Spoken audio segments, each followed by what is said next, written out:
নমস্কাৰ, আপুনি চাই আছে এনি ডেইলি নিউজ। আজিৰ এই ভিডিঅ'টোত আমি আলোচনা কৰিম অসমৰ তিনিটা গুৰুত্বপূৰ্ণ খবৰ।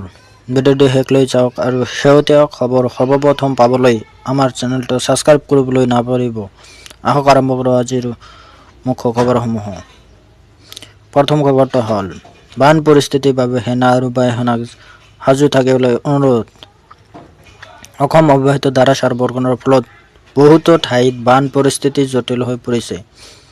এই পৰিস্থিতিৰ প্ৰতি লক্ষ্য ৰাখি ৰাজ্য চৰকাৰে ভাৰতীয় সেনা আৰু বায়ুসেনাক উদ্ধাৰ অভিযানৰ বাবে সাজু থাকিবলৈ অনুৰোধ জনাইছে।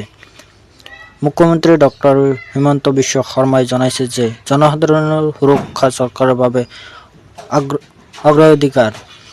যিকোনো জৰুৰী পৰিস্থিতিত যাতে দ্ৰুত উদ্ধাৰ আৰু সাহায্য অভিযান চলাব পৰা যায়, তাৰ বাবে সকলো বিভাগ সতৰ্ক হৈ থাকিবলৈ নিৰ্দেশ দিয়া হৈছে। বানপীড়িত অঞ্চলসমূহলৈ খাদ্য, খোৱা পানী, ঔষধ আৰু অন্যান্য আৱশ্যকীয় সামগ্ৰী যোগান ধৰাৰ ব্যৱস্থাও চলি আছে। দ্বিতীয় নম্বৰ খবৰটো হ'ল শিৱসাগৰ, সোণাৰী আৰু যোৰহাটত জলাবদ্ধতা। অবিৰত বৰষুণৰ ফলত শিৱসাগৰ, সোণাৰী আৰু যোৰহাটৰ বহুতো অঞ্চলত জলমগ্ন হৈছে। বহুতো ঘৰত পানী সোমাইছে। কিছুমান পথঘাট পানীৰ তল ডুব খাই গৈছে আৰু সাধাৰণ জনজীৱনত প্ৰভাৱ পৰিছে। স্থানীয় প্ৰশাসন, SDRF আৰু অন্যান্য উদ্ধাৰকাৰী দলসমূহ ক্ষতিগ্ৰস্ত অঞ্চলসমূহ পৰিস্থিতিৰ পৰ্যবেক্ষণ কৰি আছে। নদীৰ কাষত বাস কৰা লোকসকলক সতৰ্ক হৈ থাকিবলৈ আৰু চৰকাৰী নিৰ্দেশনা মানি চলিবলৈ আহ্বান জনোৱা হৈছে।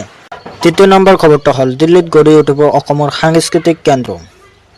অসমৰ মুখ্যমন্ত্ৰী ডক্টৰ হিমন্ত বিশ্ব শৰ্মাই দিল্লীৰ দ্বাৰকা অঞ্চলত প্ৰস্তাৱিত আছাম কালচাৰ কম কনভেনশ্যন চেণ্টাৰ আৰু নামঘৰৰ বাবে নিৰ্ধাৰিত স্থান পৰিদৰ্শন কৰিছে। এই প্ৰকল্প সম্পূৰ্ণ হ'লে দিল্লীত বসবাস কৰা অসমীয়া সমাজে সাংস্কৃতিক অনুষ্ঠান, বিহু উদযাপন, সাহিত্য সভা আৰু বিভিন্ন সামাজিক কাৰ্যসূচী আয়োজনৰ বাবে এক স্থায়ী স্থান লাভ কৰিব পাৰিব। চৰকাৰে আশা প্ৰকাশ কৰিছে যে এই কেন্দ্ৰই অসমৰ সাংস্কৃতিক ভাষা আৰু ঐতিহ্যক দেশৰ ৰাজধানীত অধিক সুদূৰভাৱে উদযাপন কৰিব পাৰিব। এই আছিল আজিৰ অসমৰ মুখ্য খবৰসমূহ। আপোনাৰ মতে আজিৰ কোনটো খবৰ আটাইতকৈ গুৰুত্বপূৰ্ণ? কমেণ্ট কৰি আপোনাৰ মতামত জনাব। ভিডিঅ'টো ভাল লাগিলে লাইক, শ্বেয়াৰ আৰু চেনেলটো ছাবস্ক্ৰাইব কৰিবলৈ নাপাহৰিব। ধন্যবাদ।